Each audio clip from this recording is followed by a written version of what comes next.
then I can go live on Instagram once that's connected here. Bella, you cannot be here. Oh.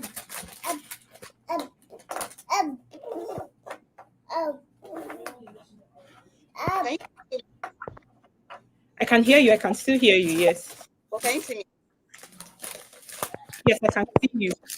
Bella, go me something.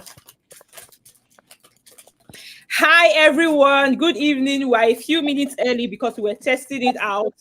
So we are going to actually start this session by 3 o'clock. 8 o'clock. It's 3 o'clock in Canada. 8 p.m. if you are in Nigeria. And I think 7 p.m. if you're in Ghana. I think. I'm not sure. Okay. So we have 2 minutes. Just tell us where you are joining from. We are streaming live on 3 platforms on YouTube, Instagram, and on Facebook. We're streaming live at the same time. Yay! I'm so excited to be able to connect with everybody at the same time. Can you hear us? If you can hear us on Instagram, comment yes. If you can hear us on Facebook, if you can hear us on YouTube, please comment yes so that we can know that you can hear us live and direct. Miriam, please, can you say something? Say hello so let's see they can hear you. Hello. Can you guys Okay. hear me? Yeah, okay, I can hear you. I hope that they can hear you. Oh, I see somebody joining us from BC. Oh, it's nice to have you. I would like to visit BC. Somebody from USA, Techie Habib. Oh, nice. Okay, they say we're audible. So let's see, 1 more minute. We'll start at 8 o'clock sharp. 3 p.m. in my time. What time is it in Nova Scotia? It's 3:59. 3:59 p.m. Oh, you people are 1 hour ahead of us.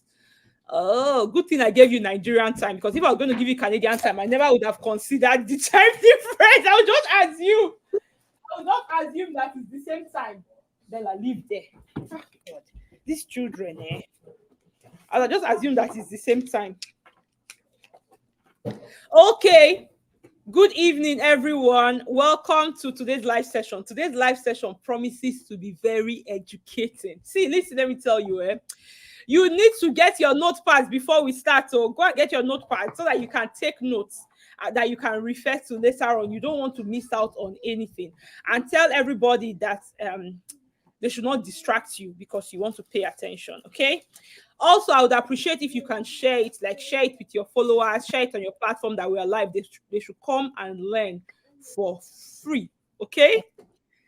Okay. So let's get to it. So here I have Miriam.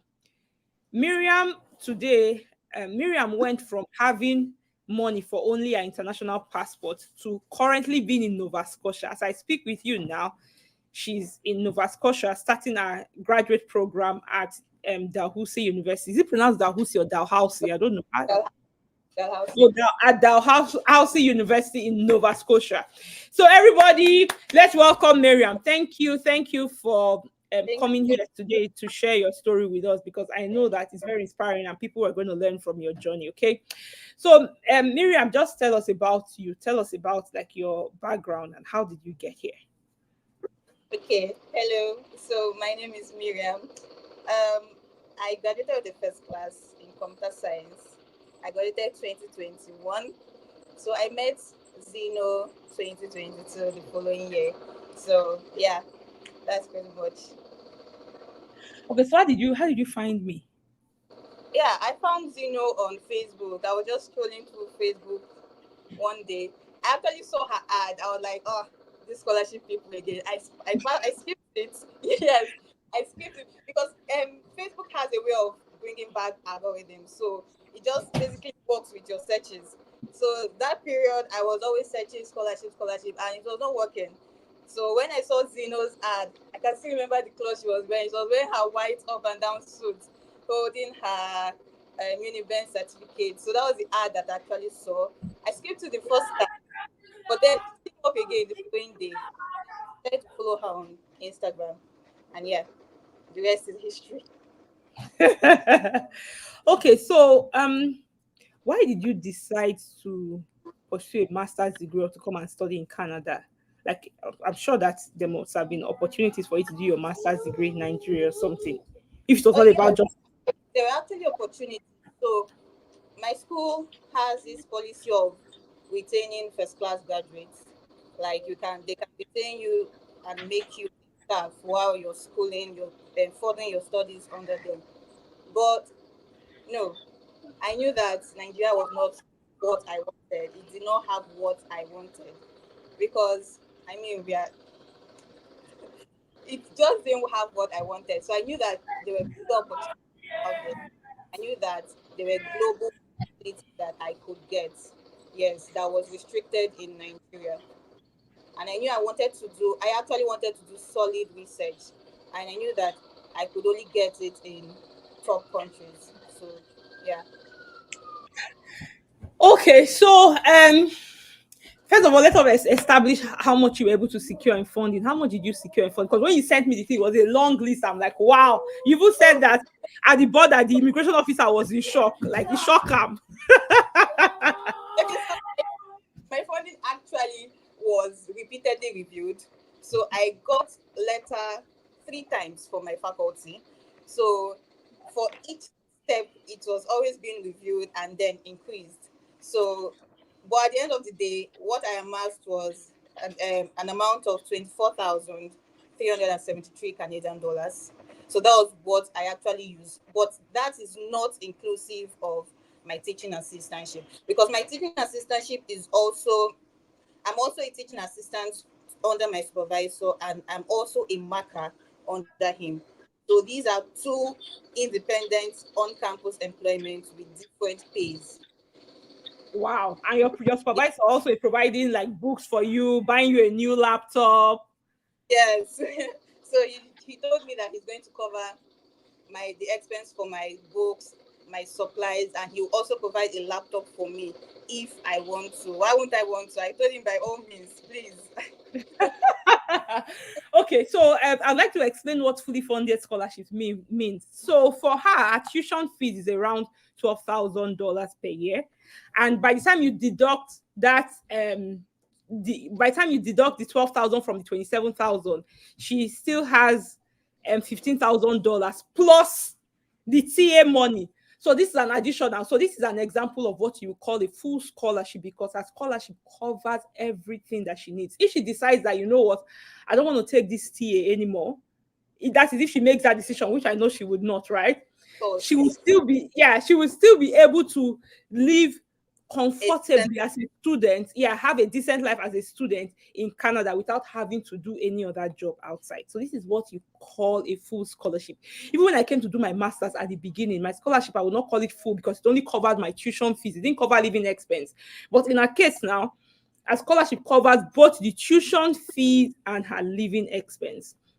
So let's start. How did this whole scholarship thing start? So when you found me, what happened? Okay, so first things first, let me just give a background before I found Zero. Okay. So, I had this mentality that I graduated with a first class, so let me use Nigerian colloquial. So I was like, I graduated with a first class. Or any school where I applied for now, straight admission, straight We don't scholarship. rush you. Yeah. So that was the mindset I had. So the first scholarship I applied to was an open scholarship, the Chevening scholarship. Then I knew nothing about scholarships and packaging application documents. If I tell you that the resume I used was a professional resume, I was utterly disappointed at myself when I got to know about Zeno and I compared what I did then to what I was able to do afterwards. So at the end of the day, I was like, damn, if I actually got that Chevening scholarship, I would have been disappointed at getting it at the end of the day because I knew that I didn't actually submit a Competitive application. exactly. So I just submitted the my application documents were nothing to write home about. I just did anyhow application. When it actually came out the first time as a rejection, and then before I knew Zeno, I was a bit disappointed. So, but afterwards, I went back to my because I have a folder on my laptop where all my documents. I went back and I reviewed it. I was like, I'm actually not surprised that I didn't get the scholarship because even if I were the review committee, I wouldn't give myself the scholarship because it was not well rounded at all. So, um, getting to know Zeno, I was able to know okay, so actually sealing a scholarship or securing a scholarship goes just beyond your grades. It just goes beyond paperwork. It goes beyond everything that people. Then I was thinking that I just needed to submit an application, and then I'll just, because if they just see my grade, first class in computer science, You they'll don't easily rush. give me, yes, so an admission. So before then, I applied to, so I was applying to schools in the UK with the same technique, just to apply and then thinking that they will give me admission and scholarships. Even with my first class degree, I was still not landing admissions in some schools. Only admission without any scholarship. One particular school in the UK rejected me. So I knew that, okay, something was wrong. I was not doing something well. So then I was only depending on the knowledge I had. So I didn't know, like Zeno always say, the difference between where you are and where you want to go is just the knowledge gap. So, and I got that, I was able to fill up that knowledge gap with Zeno's expertise. So yeah, so then I knew, okay, I needed to do something, and I knew what I needed to do. So that was the beginning. It was when I met Zeno, I knew that there was actually something called supervisors funding. I never knew, even before I knew her, I never knew where supervisors pages were in a school's website. I would just go to a school's website, click on apply, and submit. So that was all I did. So it was under Zeno's expertise that I knew that, okay, there was actually supervisors funding, and then how to actually go the right direction to get it. You know, the funny thing is that me, sometimes I feel like when I keep saying the same thing over and over again, I sometimes I feel like, Zino, you're beginning to sound like a broken record. But for you to tell me now that it was on my page, because I just assume that everybody knows these things. Why No, you no, say it over and over again? But for me to hear you say this now no. that you didn't even know, it now tells me that, okay, maybe I'm not saying enough, because I always have new followers every day. So maybe I'm not even saying this thing enough. And I'm So going to say something that I learned from, I heard you say from your story that you have just said. If you like do 1 million applications using the wrong strategy, you still will not nothing succeed. would work. Nothing would work. Yeah, and you don't know what you don't know until somebody shows you that what you are doing is It's wrong. You will not know. You will continue yes, to do that, and you'll be wondering, why am I not getting results? Like in our case now, when you hear that, oh, like first class, people that got first class, all of them think like this. My older brother had a first class too, and he thought like this until when he saw we premium shege to know that that thank you. And thank God, through your expertise, I've been able to debunk it. So I even got to find out that even someone that has a third class and knows her onions can actually get a scholarship over you that has a first class. in fact, So let me tell you, yeah, let me share one story with us. There is one of my clients. She's currently in New Brunswick. She's also starting a PhD. In fact, she secured the highest international scholarship. I'm going to post her testimonial tomorrow. It's another record-breaking one. The scholarship that she secured is even higher than my scholarship when I was an international student. So far, of everybody that I've worked with, everybody that I've heard about, she has secured the highest because she secured two massive scholarships. She secured a total of $206,000 for her 4 years program. So that's around 50 something thousand dollars per year. Now, when she has a bachelor's degree, her grades were okay. Then she went to do a master's degree. The grades were not good. Even her knew that the grades were not good. So when she came, she said that, you know what, she's going to do another master's degree just so that she can improve, because she knows that she can do better than that. She was distracted during the master's degree, so she didn't take it seriously. So she knows that that is not, if she puts in her efforts, that is not her grade. So she's trying to do another master's degree. But again, she joined my program after we finished packaging all her experiences, because she has good work experience. After packaging the experience, when she sent the email to the supervisor called her. She's like, I see that you have a very fantastic CV. I am wondering why you're applying for a master's instead of a PhD. Is it that you just want to waste your time, or you are really not interested in a PhD? Like, you are really not interested? That I would like to meet with you. This supervisor is in New Brunswick. So they got in a meeting, and she was like, yeah, because her master's grade, she was upfront. My grades, my master's were not so great. So I don't believe that any school is going to take me for a PhD. Professor said, if you are ready to work with me, I'm ready to work with you. You will get the admission and this funding. She's like, are you serious? Okay, yes, let's apply for PhD. They put in application for PhD. Professor called her 3 months later. I've not heard from you. What's the status? She said, I'm still waiting to hear back from the school. Like, they've started giving admissions now. Professor went behind the scenes to go and check. Professors checked it and saw that, and they said that they cannot find your application. Are you sure you applied? She said, yes, I applied. Forwarded. No, when you apply, they will send you Yeah. acknowledgement that they received it. She forwarded the acknowledgement. Professor sent it to the admissions team. They look for application. No, they did not find it. Oh. That was when she's like, village people are on top of this matter. They didn't find it. Professor now told her, email this person, send all your documents directly to them, and they're going to consider you for the application. She emailed something, I'm busy, go have a snack. So she emailed directly, and 1 week later, admission letter came. Now imagine if she was not even working with a professor. There's nobody that would have gone to fight this case for her. In fact, she would just stay and not hear back from the school, wondering what happened. Go and have some talk. But she would not know. Even when I was applying for my own admission, my supervisor was the one that told me that, okay, Miriam, the application portal is opening so day. Make sure you apply within the first 2 weeks. So sometimes some people know what to do, but they don't know when to do it. So Exactly. that constraints limits them totally. So my supervisor told me that, okay, Miriam, the application portal is opening soon. Make sure you apply within the first 2 and get back to me once you submit your application. So immediately I submitted the application, my supervisor told me fine, that he's going to pick it up from there. So professors that actually want to work with students, they actually carry it on final where everything works out successfully.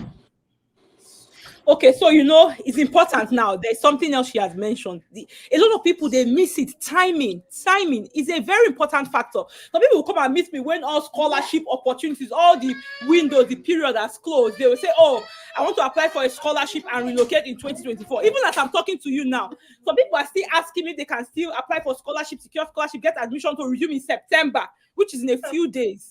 I started emailing my supervisor. Okay, see the timeline. The first email I sent to my supervisor was September 25th, 2023. Long ahead, up to a year before. So my application portal for 2024 opened November.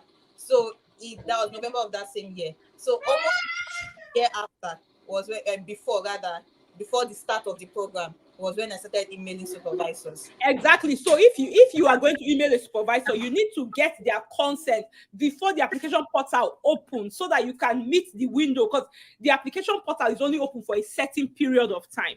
And if your program requires you to get a supervisor for you to get funding, you must have gotten permission, approval from that supervisor before you can go in and apply. So what this means is, when I tell people start early, start now. What this means is that you need some time to actually find the supervisor, connect with them, because sometimes you are emailing multiple supervisors before you get a response. That are looking towards getting in 2025 September. By this time, they're supposed to have started. They're supposed to have started emailing or started packaging their documents for the application. Okay, you have heard it from somebody else but me. Okay, because sometimes when I say this thing, I'm like, maybe these people think that is because I'm trying to push my own agenda or something. So you need to start early. The timing is very important. Okay.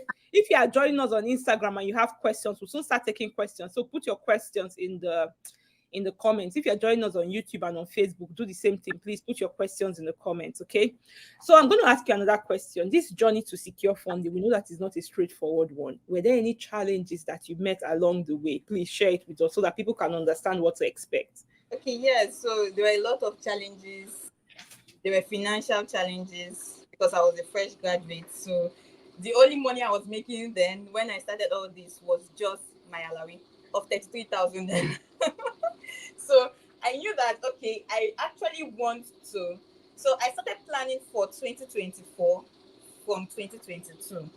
So I knew that, okay, I wanted to do something useful for myself in 2024. So I always just had it in mind that 2024 is when I want to actually begin my master's program. So then, as of 2022, when I had this in mind, so I graduated 2021. I went for my service 2022. I finished 2023 March. So as of 2022, when I started my master's, when I started my service rather, there was just this question that kept popping to my head, was like, after now, what next?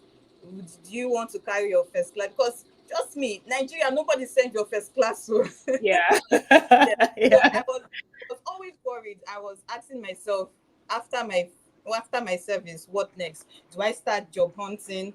Do I start what next? I just didn't want to waste my youthful age. So then I decided, okay, by 2024, because I knew that because I didn't have the knowledge. I knew that I wanted to be factual with myself. I knew that I was not going to make up 2023 because both financial constraints and also knowledge gap.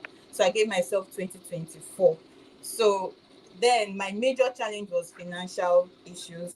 So I was basically only earning my alawi and then little stipends from my place of primary assignments. So I was able to save at the end of my service. The only money I had in my account was what I used to go and apply for an international passport. So when I got that, I was like, okay, yes, I'm guarding my arsenal now. So I knew that the next thing I knew that the next thing I wanted to get was my transcripts because it's very important. There's nothing you can do without your transcripts.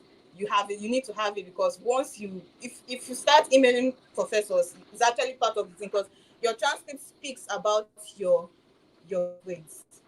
You get it speaks about your academic background, more like your curriculum. So I knew that I needed to get my transcripts, so I got the two of them done the same time. Then I knew that okay, so what next? So it was during the period I met Zeno. So I won't lie to you. This school I'm in now, that housing was not the only school I applied for or applied to rather. I applied to a school in the US. I applied to another school in Ontario, but it was not successful. So yeah, so another thing I want to put out there, it may not work in everybody may not see it the same way I see it, but sometimes securing a supervisor is not 100% certain. It may not make sense, but it makes sense to me because I have experienced it. Despite securing a supervisor, I still got rejected. I didn't get the admission, not to talk of even getting funding. So that's why it's not always safe to put all your eggs in one basket. So always throw multiple searches, if you have the money. So then I knew that okay, afterwards, so my place of primary assignments retained me. So I was able to be earning a little money that I could at least use to apply for admissions. So I knew that I was able to only afford at least a maximum of 3 admissions. So I knew that okay, with these 3 admissions, I need to actually be certain of the schools I was going to apply to. So I applied to a school in the US and 2 here in Canada. So the US came, and then I was successful, but I didn't like my funding. I knew that there was more I could get. So and let me break out a bit. I also want to put something out there. A lot of people, and I'm not saying this just for saying sake, because I have friends that have actually suffered from this. A lot of people get admission. Let's say your tuition and your whole tuition and fees and expenses, for instance, is $100,000. This is a round figure, and your school gives you $30,000. A lot of people hold on to that $30,000 and be like, no, I have gotten admission, I have gotten scholarship, I want to apply for my visa. Trust me, someone that has an admission of $30,000 as total expenses is better off than you that secured just little amount and you have a large expense to pay. So some schools will give you It's a bait. Those schools use as a bait to draw you in. draw you in. So some of Yes. them will tell you, come, application waiver, you don't need to do this, you don't Application need fee to do waiver. that. I'm Exactly. not against schools that give application waivers, but most at times they're actually a trap. Yeah, So it's a bait. Used to bait you. It's not. They'll give you $100 as application fee waiver and collect $30,000 in tuition from you. because I fell for that. So mine was a free application. There was nothing like they were not waiving anything. There was no application fee. So because I was actually financially constrained then, I thought okay, let me actually try this. So I got the admission, and my funding was not some the deficit I had was way much. So I knew that no, there was something else I could get outside from this. So I sent an email to the school to terminate my admission, that if they cannot increase my funding, that I'm not interested in it. So then I now stuck to Canada, and then that was what happened. So yes, I've talked about the financial constraints, about one of the challenges I had. Then another challenge was I could not I was not able to join Zeno's class. Yes, so I'm one of those people because of finances. But trust me, if I had the money, the kind of knowledge, the kind of certainty, when you have problems, you have someone to run to. So I was basically just trying to find my way around with just joining her live sessions. So it's so bad that when I'm coming back from work and I always turn my notification on. So even I'm always the first person to see Zeno's post, even if it's just a picture. It was And that you're always in my I DM, was always. Always in my DM. I'm like, she has come again. But one reason why I kept on responding to you every time you came to my DM, because first of all, you had explained to me that your fresh graduate, you didn't have money, only your NYC allowed. And I could also see that you're putting in the work because you're asking me smart questions. So I could see that, okay, this person is working. She just needs a little nudge. She just needs a little push. So that was why I was always there, constantly responding. Okay, but your message were long. So when I see, I'm like, oh my God, where do I even start to read this message from? Because you will put everything, if it's 1 million questions, and I'm going to say something here that I liked about your questions. You know, sometimes you get somebody's attention just once, and you want to make sure that once you are asking the thing. Some people, they'll say, hello, how are you? They will move on. When I realize, like, one person asking me, how are you? I'm too busy. I cannot answer that. But she put all her questions in one message. So when I read it, even if it's 10 questions, once I land on it and I start responding, I'll respond to all 10. from them, yeah. So if I was not financially constrained, I would have signed up for Zeno's class because I knew that even with the one I know that there's still much more that I am not aware of that you only can get from joining her main master class. So because I could not afford her class, I was just stuck to, let me call it, freebies. So I was only stuck to what she was giving off as tips on a live session. So you know when Zeno would always say in a live session that she always writes down things so she will not forget. So once she's on her live session, I'm actually with my notepad jotting down stuff. I'm actually saving live sessions to actually go back to listen and take new points. So this her webinar that she's always saying to come and watch. I actually watched her webinar twice. The first time I watched it, the second time I watched it again because I felt like these were new information, something that I have not heard anyone say and I have not seen anyone as a then do it and was successful. So I was like, okay, that this is new and there's actually much. Zeno is like a walking library of information. Trust me. So if I actually had access to her class because of finances, trust me, it would have been a different ball game. So that aside, another challenge I was having was what else? What else? I doubt if I was having much challenge because my major challenge was mostly my finances. Because if I had the finances, then it would have been a smooth sail for me. Okay, I want to, Bella, go and meet some too. So because I didn't have it, so I was just stuck to what, and trust me, a lot of things Zeno says in her live session, if you know what you're doing, you actually know that what she's giving out for free, people, Some oh people, God, see, I give out freely when I'm doing my live sessions, like everything. I give everything out because really, I'm not here trying to hoard information, but I just tell people that if you need more in-depth, more time, come and join my training. But again, there are so many people like you who have used my free information to secure scholarships and they have relocated. Because yeah, especially for people that are serious, like you heard that she said she takes notes. She was always joining the live sessions, you know. There's always something new to learn. Even I like the perspective of the webinar because some people, once they just hear webinar, they're like, at the end of the webinar, they'll say, come and join class. They don't want to watch. But one thing that they forget is that there is real value in that webinar. I know people who have used only that webinar because the webinar is actually a training. It's just at the end of it, it says, if you want more, come and join my paid class. But it's actually 90 minutes of training that will tell you exactly what you need to do to secure scholarship. If you watch that webinar with an open mind, you are going to learn things from that webinar. You can execute today. You can use to start. So then when you have difficulties, you need someone to actually run to. So that is where Zeno can actually come in and help. So another thing is how I landed Dalhousie University was just from one live session that Zeno was having. And I think it was with Summer. Yes.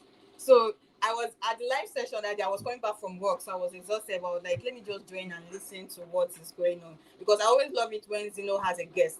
So he like different information from different perspectives. So then in the live session, someone asked a question that they graduated with a first class in computer science, that what school can they apply to? I was like, it feels like I'm trying to see myself in someone else's question. So Summer answered and said that Dalhousie University, that there was a professor that is Nigerian, that most of our students in our labs are Nigerian. So that was the person that actually made me go to Dalhousie's website to check for professors. So, but I emailed the lady, the woman rather, she didn't respond. So it was at the same time I also saw my professor's own, and then I emailed him. I packaged my documents, sent it at once, and then I told him that. So one thing I always do in my cold emails is I always end. You see the way Zeno writes. Zeno is a lord of captions, lord of stories, lord of I don't know what to say. He always leaves you hanging. So she always just when you're about to read the story finish, you just like, do you want to learn more? Do you want to check the next post? So that's what I always do in my cold emails. So I try as much as possible for my cold emails to be not so formal, not so generic. So what I do in my cold emails is at the end of everything, when I try to put out everything that needs to be put out, I always try to invite professors. So I will tell the professor, if you see a possible collaboration with me, why not set up a Skype or a Zoom meeting with me? So I always end it It's that way. called call to action. You must put a call to action. It's important that you tell people what to do. It's Yes, so very the important. professor, that's okay. This student actually knows what they want. So when I emailed my professor, he's looking at his page alone, you know that this person does not like nonsense. So he was like, do not send me a generic email because I will definitely not open it. Send me something personal. Let me know that you did your research. So immediately I saw that I did, and someone like me, if I actually have interest in something, I do a lot of research, a lot.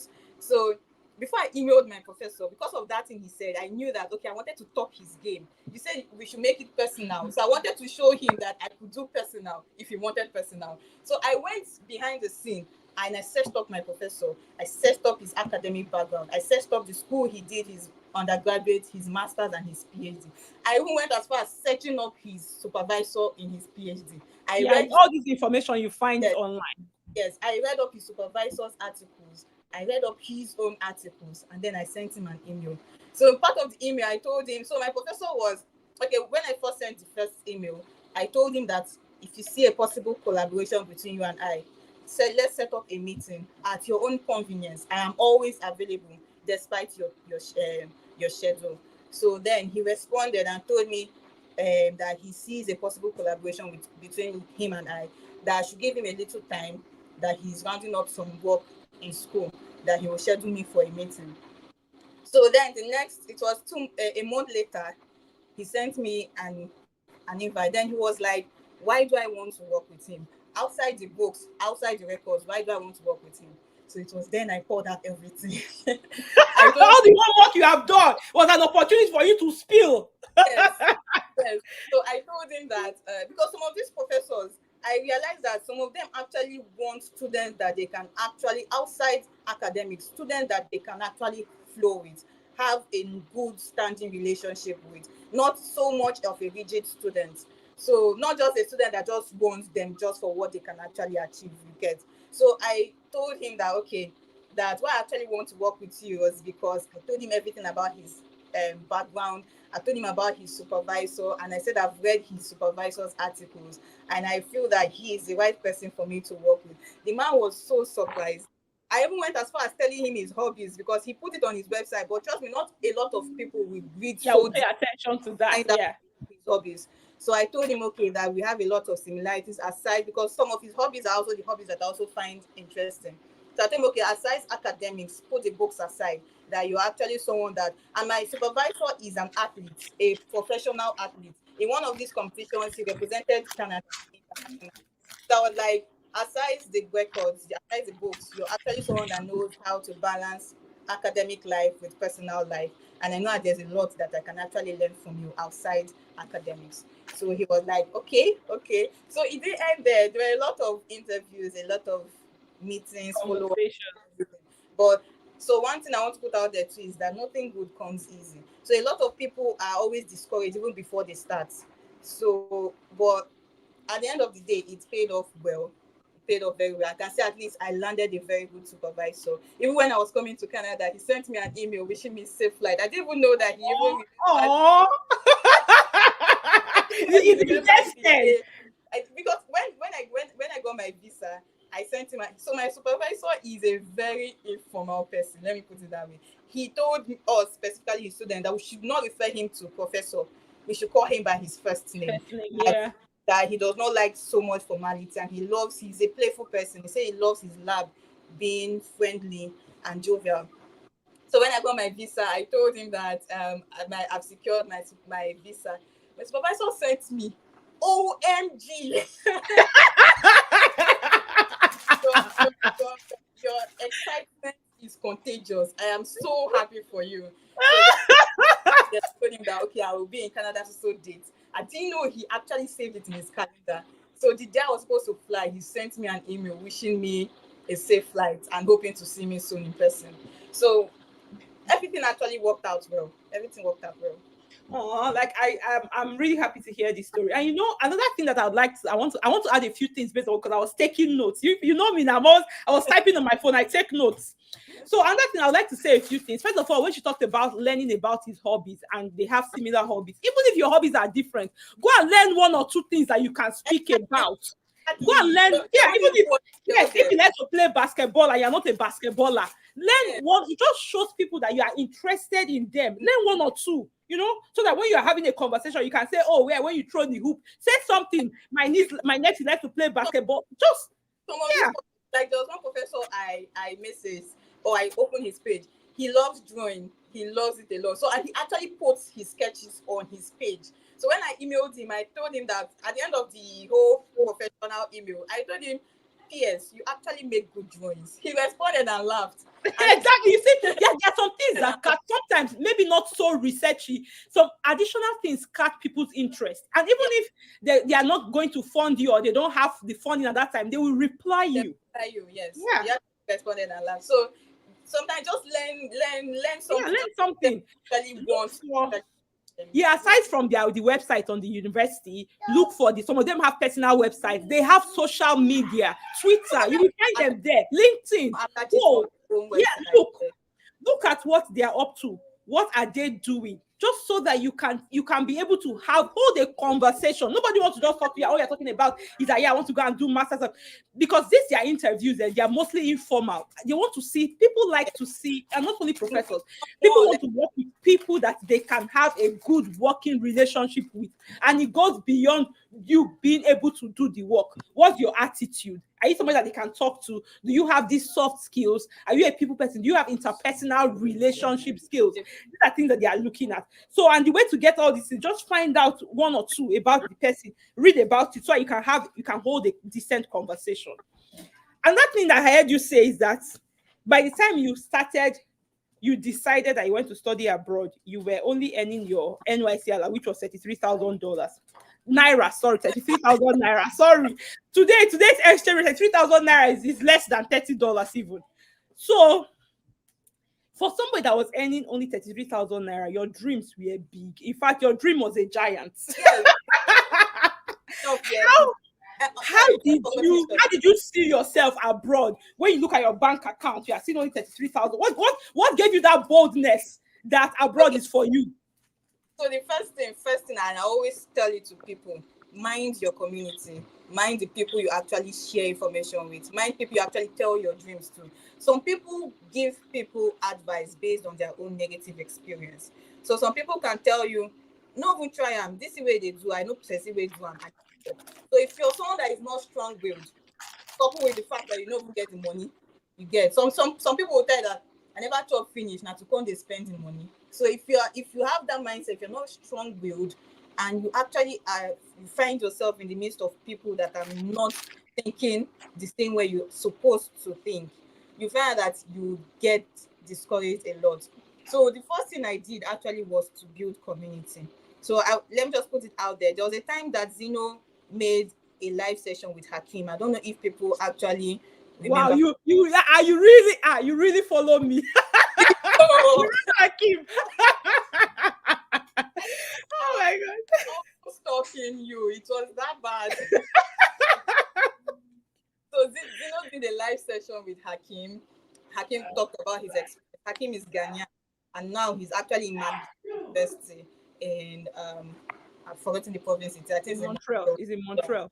Yes, so that is why he's on a fully funded scholarship.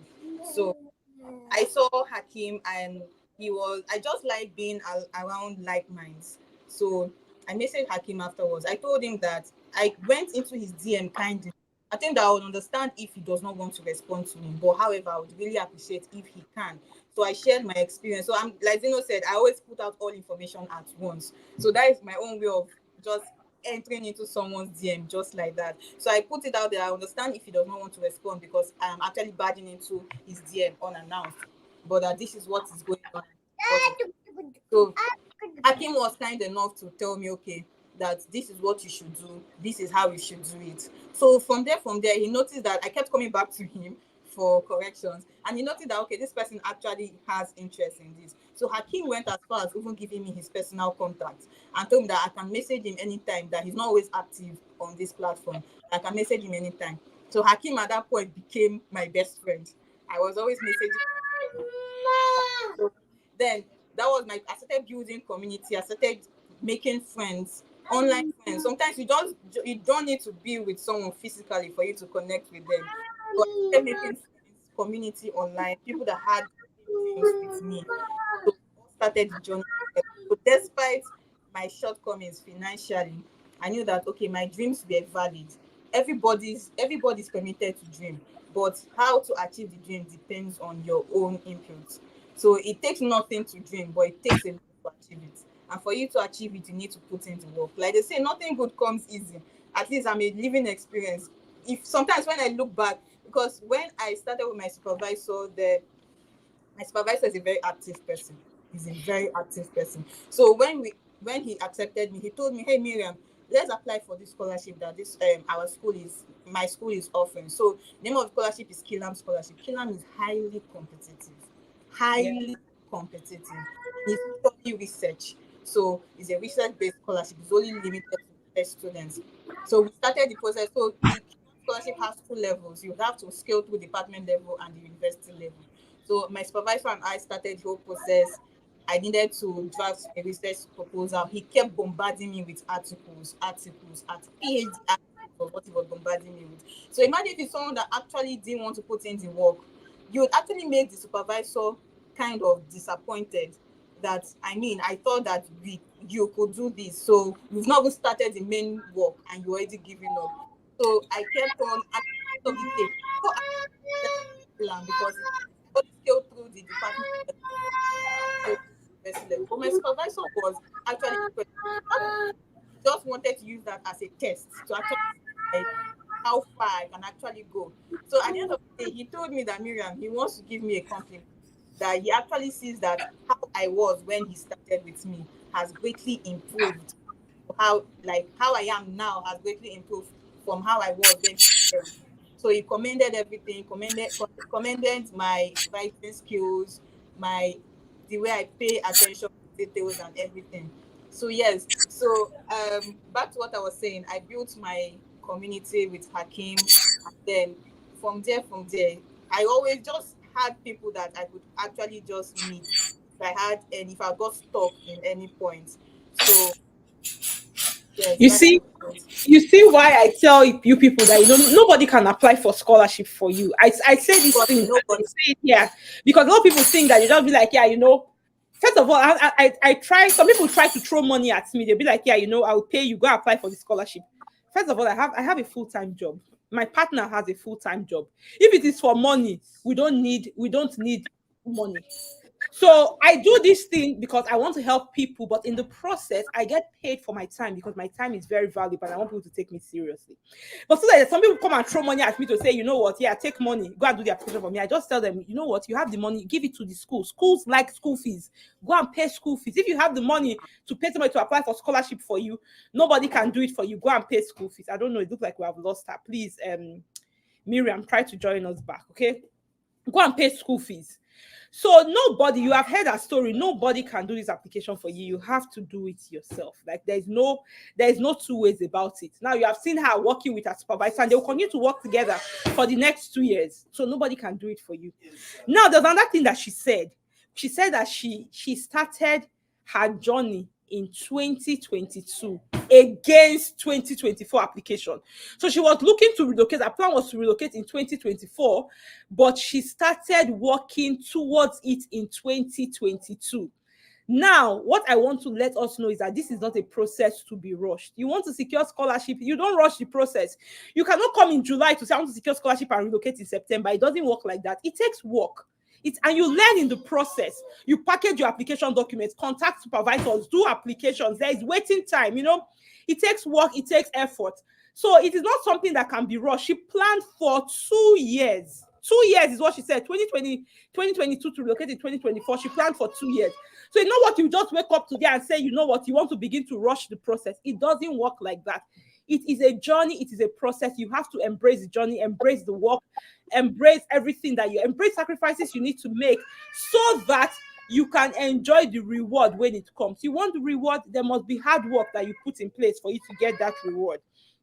Then I also like the perspective she mentioned about the webinar. Like I said earlier, some people be like, yeah, I don't want to watch another webinar. While she looked at it as an opportunity to learn, and she went there with an open mind that, there's something for me to learn. She took a notepad and took notes, took this information, and this is my final point: execution.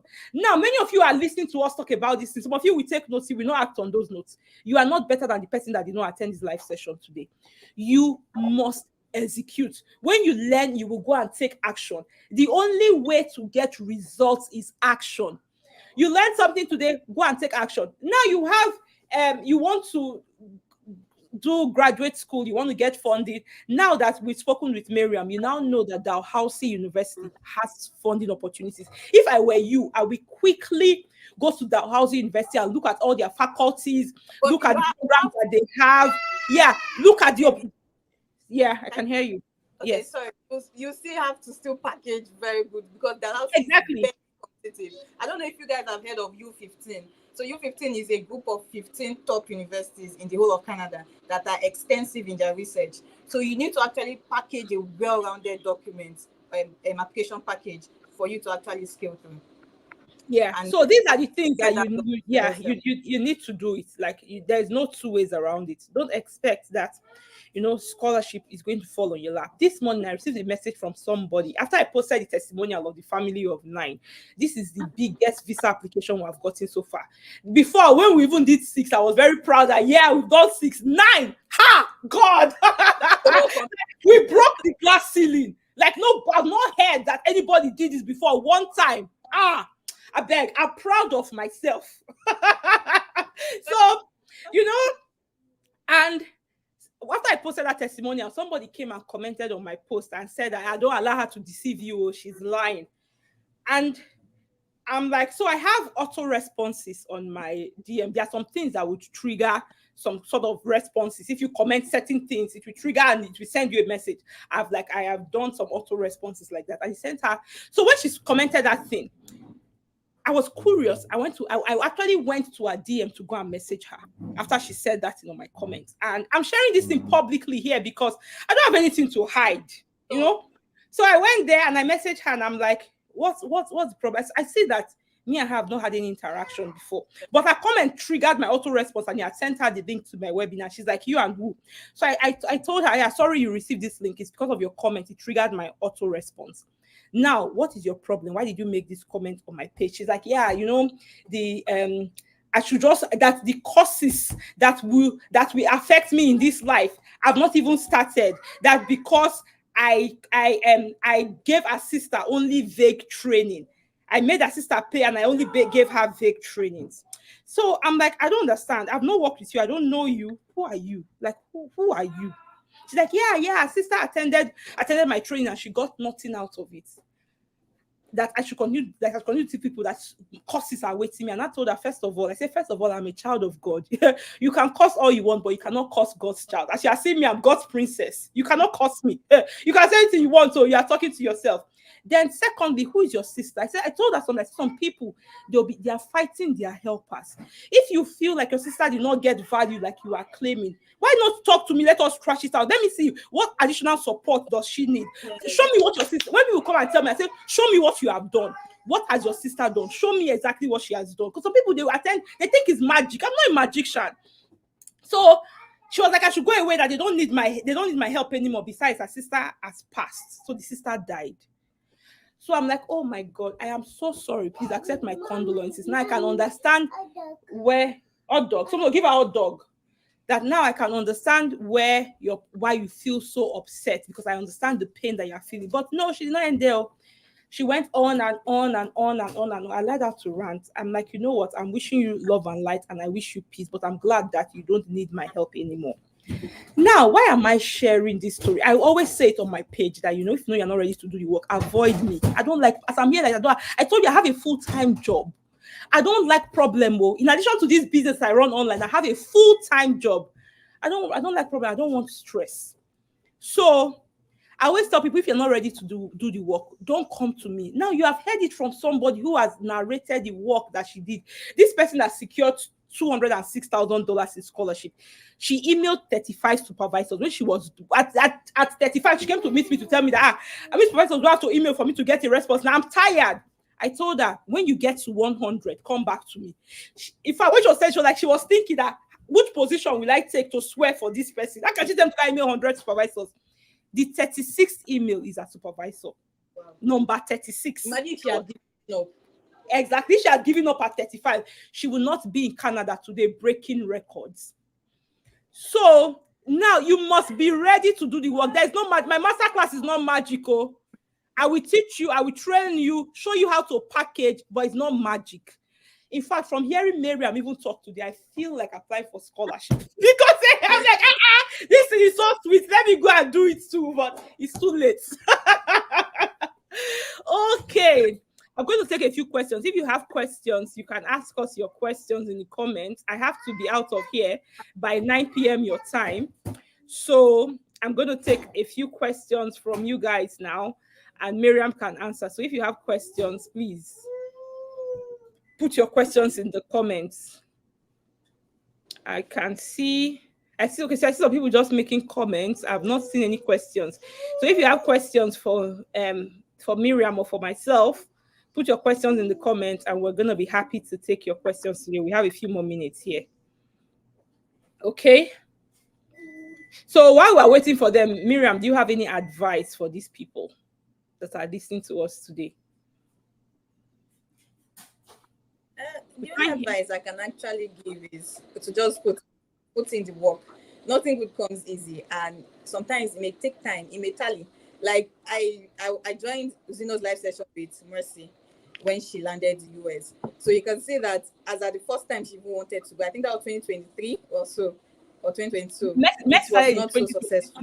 Was not successful in 2023. Yes. And she did the process again. So some people may think that it's actually quick work. So sometimes it may not work that way. Does not mean that it will not work, or does not mean that you're actually doing something wrong. So sometimes just put. So imagine if Mercy gave up and didn't try again. Her story would have still been like the regular every other person's story of people that tried and failed. So just keep trying. When I remember when I emailed the first professor that I emailed in one school in Ontario. So I went as far as even messaging her students on LinkedIn to actually get to know because every professor's strategy is different, and you need to know how to actually approach them. So I went as far as emailing their students, woman students on LinkedIn, to ask them questions about the woman, how to go about it and everything. So I put in a lot of energy, and at least it paid off. So nothing good comes easy. That's what I'll still say again. So just if you know, so mine was more, people actually have different reasons for wanting to further their studies abroad. So a lot of people do it for greener pastures. A lot of people do it for their family. A lot of people do it just because they just want to live. So mine was more about future ambitions, because I'm a very ambitious person.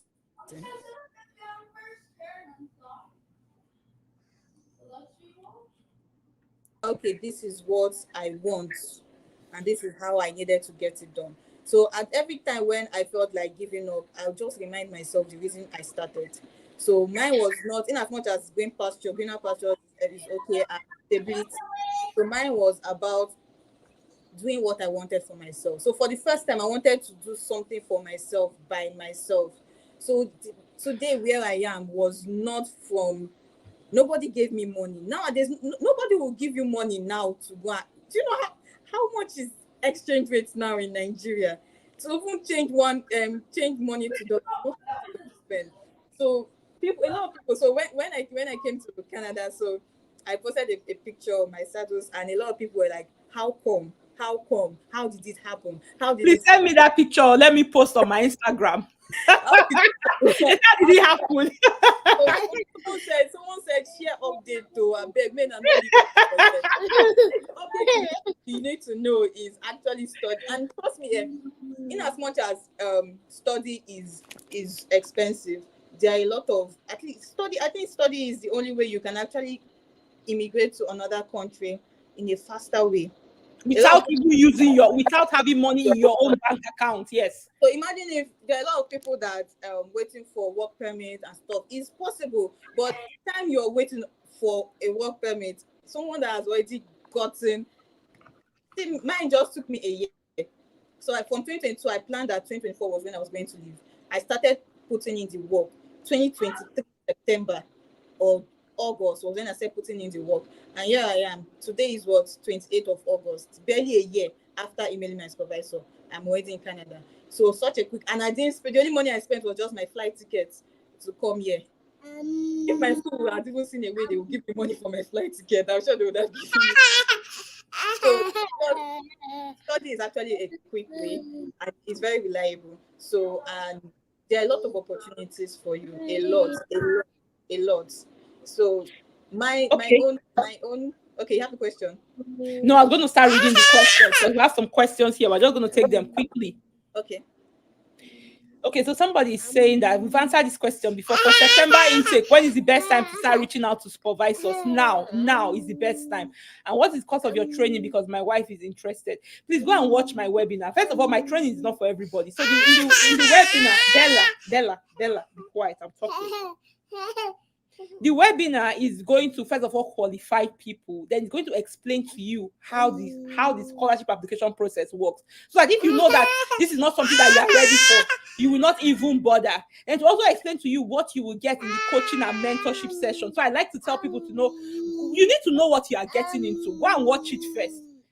The link is in my bio, but if you can't find it, you can send me a message and I would send me a DM. I'll send you the link, okay, to your DM.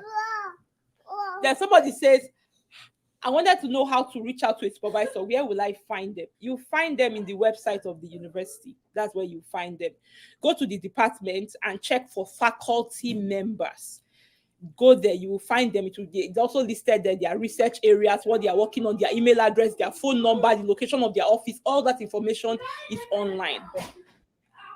I finished my BSc since 2007 and I'm over 40 years. Am I qualified to apply for scholarships? The person that we posted today, she's 41 years and she secured a scholarship. She's moving with family of 9. So, yeah. I also want to know, aside master's scholarships, can I get scholarship for bachelor's degree? Well, we don't, on this platform, we don't talk about anything about undergraduate degree, but I'm going to put this out here. People that, even the locals of these countries abroad, many of them take loans to do undergraduate, because undergraduate funding, they are very limited because it's like basic education. So I would advise you to do your undergraduate studies in your country and then you can go abroad. Can HND graduates apply for scholarships? Yes, check the US, check schools in the US. If you have HND, you cannot get into a master's program in Canada. And masters and PhD programs in Canada are the ones that have scholarships. But you can get into a master's program in the US and you can secure a full scholarship for that. So if you have HND, you should be looking at the US. Let's see what people on Instagram are saying. Is IELTS a must to qualify for scholarship? Miriam, did you have to write IELTS? No, not at all. I didn't write any exam at all. Okay, you've heard that. She did 0 exams. Okay. So, I studied history and international studies. How do I proceed? What courses can I apply for? You can apply for like public policy. Check the Faculty of Environment. They have opportunities there for you.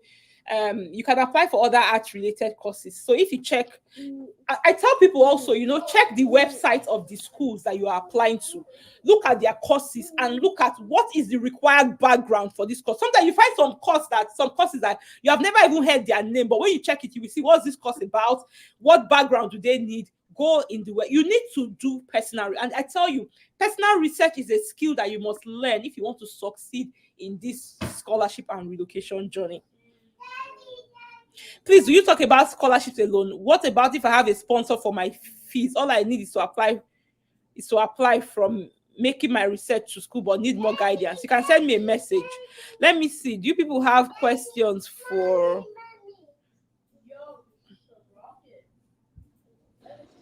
Okay, Miriam, I think you should answer this question. I am facing financial difficulties. Please, how do you navigate paying for application fees for the schools you apply to? I know that she talked about this, but can you say it again so she can hear? Okay, so I first of all, if you're facing financial constraints or challenges, you need to have a financial budget. You need to plan. I need to actually know how to execute your plan. So I remember when Zino said in one of our live sessions that the only hairs that she could afford then was the ones that were sold in Balogu market. In Balogu market, yeah. So you need to actually know how to plan. So at that period, I probably didn't even make any personal expenses. So every money I got, I was just keeping it. Like I said, I planned up to a year ahead of time. So I kept saving my money. At the end of the day, when I looked at my bank account, I knew that, okay, I could only apply to three schools. One out of the three schools was education, which is the one that I got partial funded from. So I knew that, okay, financially, I could only afford two schools. So I needed to make sure that I was putting my best foot forward in those two schools. So I wouldn't want to waste my money. So if you're facing financial issues, another thing to do to add money to, said one time to one of her followers on her comment section. So she told the person that you can actually digitize and learn skills online, fetch you money. Now the world is a global, barely just coming live or coming on social media and know what you're doing, you can actually make money. So there are a lot of streams to make income if you know what to do and how to do it. So, but if you're not in that space, there are still ways you can learn to cut your budget. If you're the kind of person that spends up to 200, you can cut it down to 100. If you know you have important things to do, trust me, there'll be a scale of preference. There are a lot of things that you need to cut out that are not necessary for you to get where you're going first. So that's it. Okay, and also, like she mentioned, I would like to buttress that point. There are some people that maybe your income is already so low that there's nowhere that you can cut from. See, I tell you that there's something called the cycle of money. You get money from one place and spend it in another place. Monetize your skill. If you don't have a skill, learn a skill. And there are so many of you that message me and tell me that you don't have money. Then I can pick it up. Some of you message me and tell me that you don't have money. Some of them are messaging me with their business pages and they're complaining how they don't have money. I look at the business page. The last time they made a post was 2 years ago. Your business will not sell itself. I'm sure that some of you, in fact, this week I had a lot of people unfollow me, maybe because I'm posting too much. They feel like I'm disturbing their time. I don't have a problem with people unfollowing me. It's okay. Like, I don't have a problem with it. But I'm trying to tell you that you need to get so comfortable marketing your business shamelessly. Some people even insult me that, Shebi, you say that you don't need money, you are abroad. Why you always posting on Instagram trying to sell to us? It means that you are broke. It doesn't mean that I am not broke. I say it all the time. But they're entitled to their opinion and to what they think. But what I'm trying to tell you here today is that you need to get so comfortable, be shameless about marketing your business. Look at Ninja Branching. That woman is not broke, but you see the way she markets her trade fair and her business. Look at her best friend Chioma. She's not broke. You see the way she shamelessly go on Facebook. She's dominating there, marketing shamelessly. Go and look at all this stuff. Dangote, as rich as he is, he will not say that because I have too much money, I'm going to leave this business. I'm not going to do it because I have $1 billion somewhere. He's shamelessly marketing. Look at the owner of Facebook, Mark Zuckerberg. You see the way he's shamelessly, like, you need to get to that point where, because the only way to make money is to make money in where you can, where you have skills, where you're comfortable. Take that money that you have made and use it to pay for the things that you desire. That is how life is. That is why you have a job. You work, when you make money, they pay your salary. You go and pay your house rent, pay your bills, pay. That is the cycle of money. So you have to get comfortable hustling. Do you have a skill? You know how to do graphics.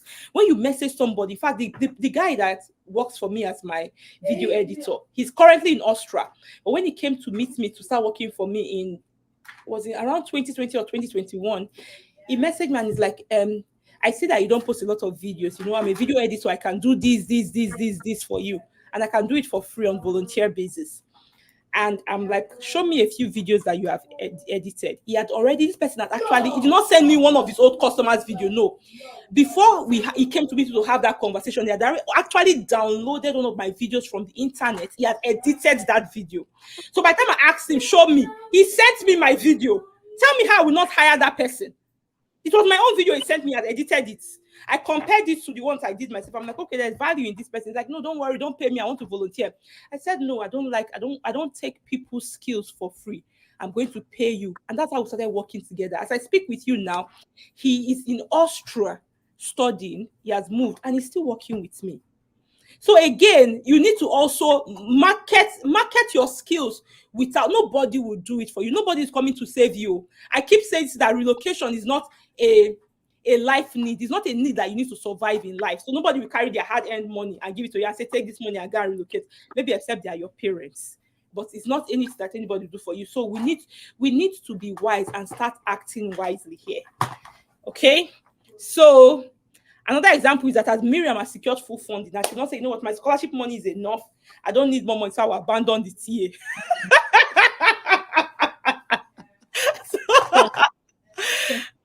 Oh my God. Okay, so somebody's asking, did you reach out to your supervisor on LinkedIn or via email? So I reached out to my supervisor. So then when I sent him an email on, I sent him a cold email rather. So immediately I sent him the email, I connected with him on LinkedIn. So we are both connected on LinkedIn. Then sent him. So, but you do not reach out on LinkedIn. You can just go there to get information, professional information about them, maybe their recent academic works or something. But the fastest way to communicate them is their direct email. So you would see it on the page there. Except the supervisor there that you can reach out to them to their LinkedIn. But they just send them a direct email to their own official email addresses. They'll respond to you. Okay, so do you talk about scholarship? I believe you're saying you talk about funding when you are emailing a professor. I will tell you that you should not go there and start talking about funding when you are emailing a professor.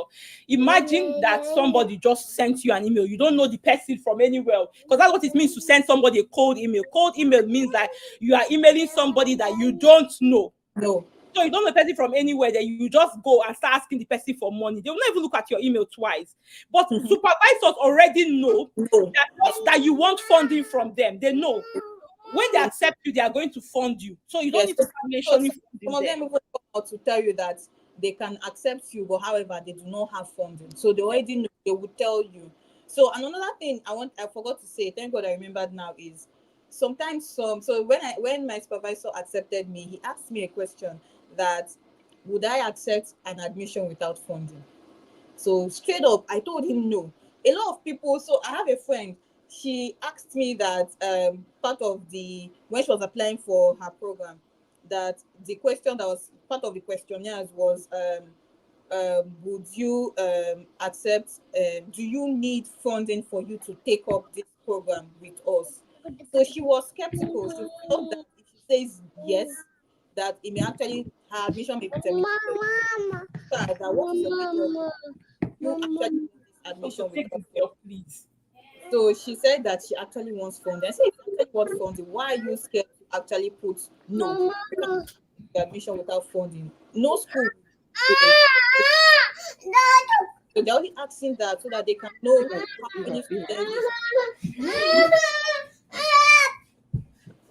Sorry, my daughter is here disturbing. The opportunities in Western Maine. Okay, so Yeah, this is a very valid point because finally, ultimately, if you get that admission without getting the funding because you have said no, it means that even if there were funding opportunities available, they will not consider you. So you just remove yourself from the consideration for funding. So if anybody asks you that question straight up and say, will you take this admission if you don't get the funding? If you know that you don't have money, just tell them no, you need the No, funding for you to claim the admission. Tell them no. And if that's there's funding opportunity available, they will give you. that's what I told my supervisor when he asked me that what is my biggest challenge in graduate studies. I told him funding. That obviously I can be able to take care of every other thing that comes with graduate studies, probably the stress, the academic stress, the demanding needs and everything, but that I cannot take care of funding because I'm limited to the kind of finances I can spend. So he told me, so does it mean that without funding from the school, I will not accept the admission? I told him yes, that the admission is as good as nothing to me without a funding because I cannot claim it. What's the use of having multiple admissions without being able to claim it? So a lot of people, I also see a lot of people on Zeno's to say that they have so scholar admission. That how did they get funding? So sometimes you do the right thing but the wrong way, or you just don't do the right thing at the right time. So there are some admissions you once you claimed it, there's no more scholarship for that. So in that kind of situation, if it's a school that asks you during your application, do you need funding? Making you say no and they give you the admission, you can no longer be considered for that funding because you've automatically disqualified yourself from the stream of applicants that will be considered. Okay, so in fact, you have answered some of the questions. In front of this conversation, we've answered some of the questions. Do you put in application first before applying for scholarship? Like I said, it depends on the opportunity. It depends on the opportunity that you're applying to. If you're applying for institutional based scholarship like the one that Miriam got, you need to find a supervisor first. Yes. So finding a supervisor is the process of your scholarship application in that case.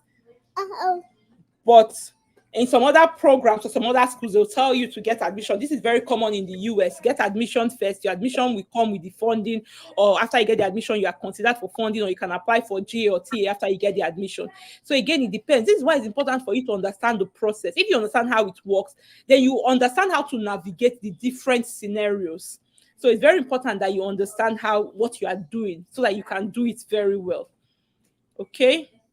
Somebody say when the spirit leads to help someone, please pick me. I don't know what you're talking about. So, pretty easy. Nobody's going to pick you because of if you want opportunities, you need to go for the opportunities. Stop waiting for people to pick you. Okay, that's my advice to you. Hi, Zino, I secured a potential supervisor who is willing to take me. She had a meeting with me. She told me to submit my application. How do I submit a good application? You come and join my training. Let us package you because if you are gotten to this point where so again, Miriam has said it before that she secured a supervisor in one university, but they did not take her. You can secure a supervisor in a school and still not get the admission if your application is not competitive. Yes. They will still not recommend you for the admission. The supervisor cannot do anything. So after securing a supervisor, you need to do yourself another good, yourself and your supervisor the good to make sure that your application is very good and competitive that you will get that admission. So come, let's package you. Okay, we answered this question before. Watching from Uganda was offered 20% scholarship at New Haven, but failed to get funding for the 80%. The semester starts in September next month. I think I've missed it already. Miriam said this before, that sometimes your tuition can be 100,000. They'll give you 30,000 scholarship. Then you have 70,000 to pay. And another person gets admission. Their tuition is 30,000. They get $30,000 scholarship. Some people will hold on to this $20,000 scholarship they have gotten, and they know they still have a lot to pay, that they lose focus on what is important. Listen, if a school is not offering you the full funding and you don't have money to claim it, just leave that admission, move on. Don't waste your time talking, holding on to it. In fact, I know somebody, what she did is that this school offered her, I think her tuition fee was 75,000. First of all, some schools, their tuition fee is just ridiculous. It was $75,000 in the US. They gave her scholarship of 25,000. It was left with 50,000 for her to pay. She went and applied for Empower loan. Empower gave her 25,000. She went, look for loan, gather bank statement, used to apply for the US visa. They denied her. When she came to meet me while she was going through this, I told her that it does not make sense for you to go and pay $50,000 in tuition. Do you know that there are even cheaper schools that even if you are paying your tuition 100%, no scholarship, you will spend less than this, way less than this 50,000. So why you hold it? Why? The thing that she was holding on, because that school has given her something. She's now so invested that she wants to see it through. And this is what these schools do. They use it to bait you. It's a bait to draw you in. The way they'll use worm to catch fish. That small money that they are giving you, that's the worm. They will use it to catch you. In this case, not that you're a fish, but in my example. In this case, they use to catch you with fish. I know a lady that she applied for a PhD in the US. Funny enough, the PhD didn't come with any funding. She truly had money to spend. This one, she even without funding, she could actually foot her bills. She took it to the US embassy. She didn't even have a formal interview. The officer just told her that he's going to deny this visa because US is so rich for them not to give her any scholarship, that she should go and come back with a funding and then he will grant her visa. And again, it doesn't even make sense to anybody that you should go. I say this all the time. Do not, listen to this. Never accept a PhD offer that doesn't come with funding. You'll be doing yourself a disservice. PhD is a lot of work. It is 4 good years of your life. In that 4 years, your mates are earning money, becoming managers, directors. It is a huge sacrifice. And people do it maybe because they feel like they want some reward. They want to go into academia or something, whatever it is. But never. You are going to be paid, you'll be paid small money. We call it stipend, but never accept PhD without funding. Now, you see, it affects you even when you are trying to get the visa, because it doesn't make any sense to anybody why somebody will decide to give 4 years of her life while you are the one paying for it. They will even deny the visa because it makes no sense to anybody. Never accept a PhD without funding. You deserve to be paid. PhD fund, they'll pay you small money. You're just managing to get by, but collect it. So yeah, that's important. And thank you for sharing that.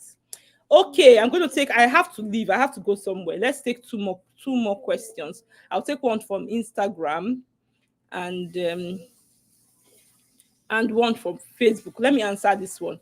I studied law, but I've transitioned to tech. First upskilling as a Salesforce administrator and then cloud computing. I would like to do a master's abroad in computer related courses, but I am confused. For me to answer your question, I would like to see your resume. But again, one thing I'll tell you is that scholarships are very, very competitive. Now, you are competing against the people that have the educational background and the work experience, and you only come with work experience. So like I said, I need to see the entirety of your package for me to be able to provide you any further advice. But you are not competing on level field because some people have it better than you. And like I said, scholarships are very competitive. So you may want to rethink your decisions or your choices. So, Miriam, let me see if I have one question for you.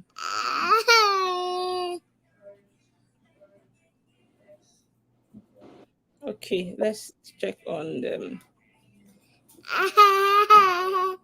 Can I get a fully funded non-research program? You can in the US. In Canada, you cannot. Are these scholarships open for postgraduate? Normally, masters and PhD, they are called postgraduate programs. But I know that in Canada, you can do postgraduate diploma and postgraduate certificate programs. These programs are not funded. If you are going to do a PGD or a PGC program in Canada, you have to pay your tuition. They are not funded. Okay? So, okay, I think that we have answered all the questions here. Let me see if anybody put anything here, and then we can call it a day because I am tired of talking myself. All right. So at this point, we would say thank you to Miriam for sharing her experience and sharing her journey with us. I know that you've learned a few things from here, but what I would advise you to do is that, go and execute everything you've learned today.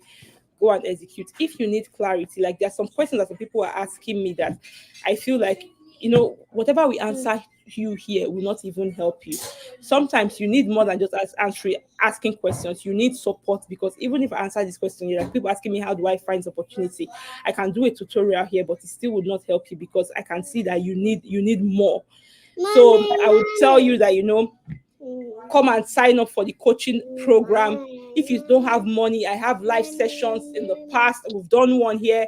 Go on my YouTube. I have a lot of YouTube videos. In fact, I have videos where I explain how to find scholarship. I have tutorial. And when I say tutorial videos, these are videos of me sharing my screen, showing you what I'm doing. So go there, go on YouTube there. I have free content there. I have free content on Instagram. I have free content on Facebook, Go and watch all of these things. Start executing with those ones first. Because some of you will say, you know what, the reason why I'm not doing this is because I don't have money. Start with what you have. Let us see that you are diligent in doing the little one that you can do first. Then they cannot see how they can support you, rather than doing nothing and just some people use that I don't have this as an excuse. So Miriam, please tell us your last word. Let's call it a day. Okay, so just my last was just sign up for Zeno's masterclass. If that is just the whole full stop of everything, sign up for Zeno's masterclass. You would get value for your money. You would have I struggled with things that I could have done better and quicker with Zeno's help. There was a lot of trial and error from my own end. So, but at my point and at my position, money was my challenge. So, but trust me, signing up for Zeno's class would really, because it does not just end at securing scholarship. Because sometimes even with the scholarship, if you don't know what to do, you get denied. Your visa will be denied. So it does not just end there. So I know Zeno, there was a time Zeno was talking about her solid study plan for a fail proof. Let me use her word. Oh, you really pay attention. Wow, I am impressed. Like a fail proof study plan. So irrespective of your background, your situation, where you're coming from, it will work for you. So you can't get that kind of information online anyhow. So signing up for a class is actually, if I had the money, I would have not.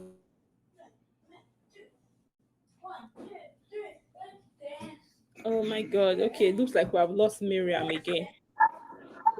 Okay, thank you. Thank you Can you so hear me? much, Miriam. Yeah, we can hear you. Thank you so much for coming here today. Thank you so much for sharing with us. And really, I wish you all of the success in your. I know that you will do well because I've spoken with you. Like heard you talk. I see like you are serious. You are invested. I know that you do well, and I know that you will get more scholarships. Apply for all the scholarships you come across. Apply for all of them because the more scholarships you get, the more scholarship you attract. It's easier to get more scholarship when you already have one. So apply, secure all the scholarships, and you know what? I would see you at the top maybe very soon when we both become professor colleagues. All right, take care. Bye, everyone.